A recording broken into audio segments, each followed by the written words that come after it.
Eh, bro, Siap, Bang. dengar-dengar sudah tamat S2.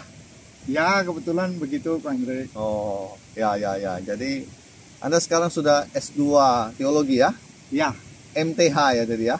betul. Oh, Betul. ya. Kebetulan ambil magisternya. Oh, jadi Anda tahu nggak kenapa seorang melayani Tuhan kenapa harus sekolah teologi?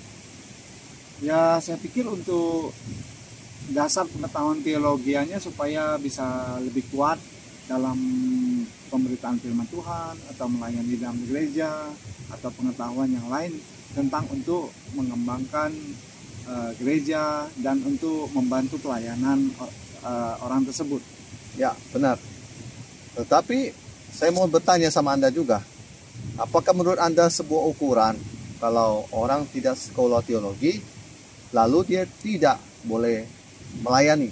Kalau dia tidak sekolah, maka dia nggak boleh melayani. Saya kira bukan satu ukuran ya, Bang Hendrik ya. Karena ukuran dari Tuhan pun, murid-murid Tuhan semuanya tidak ada yang sekolah. Mereka adalah nelayan, mereka ada kerja yang kasar, mereka ada pemungut pajak. Tetapi Tuhan pakai justru orang-orang seperti itu malah menjadi murid-murid Tuhan. Dan akhirnya mereka mengikuti Tuhan dengan sepenuh hati mereka dan dirubah oleh Tuhan dan diajar oleh Tuhan.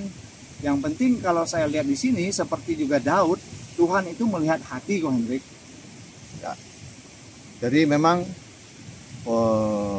sebuah pelayanan itu, seorang hamba Tuhan itu memang kalau bisa dia itu harus dididik dalam kurikulum sekolah supaya dia mengerti pelajaran-pelajaran teologi dan sebagainya dan pengetahuan tentang Alkitab, sejarah dan sebagainya.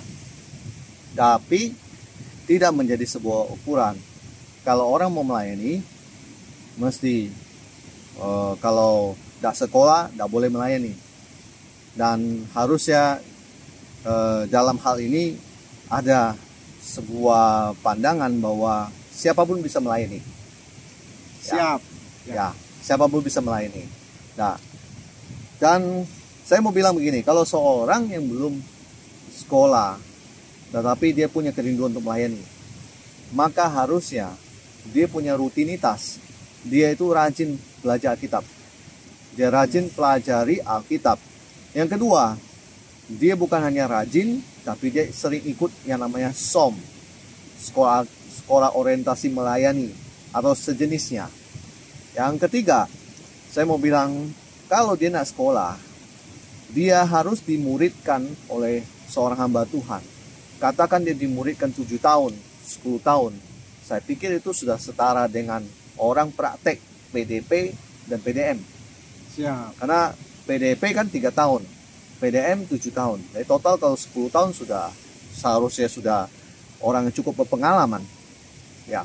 Iya. Nah, pentingnya kalau kita punya hal-hal tersebut, maka pengetahuan kita ini tentang firman Tuhan tidak akan kurang. Kalau orang bertanya, kita bisa menerangkan, kita bisa menjawab gitu.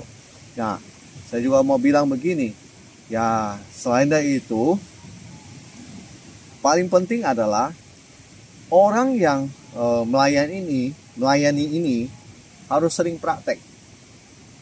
Siap. Kalau kayak Anda misalnya S2, tetapi Anda cuma hanya duduk. Anda tidak terlibat dalam pelayanan, Anda tidak sering praktek di lapangan, dan malah Anda sibuk di medsos, Anda ribut bertengkar dengan orang. Saya rasa itu tidak mencerminkan seorang hamba Tuhan yang menurut saya ya bagus gitu loh. Karena Anda cuma berani mainnya di media, tetapi di dalam lingkungan yang nyata Anda nggak berani. Ya. Bagaimana menurut Anda begitu? Jadi ada kurang lebih tangkap maksud saya? Ya, betul.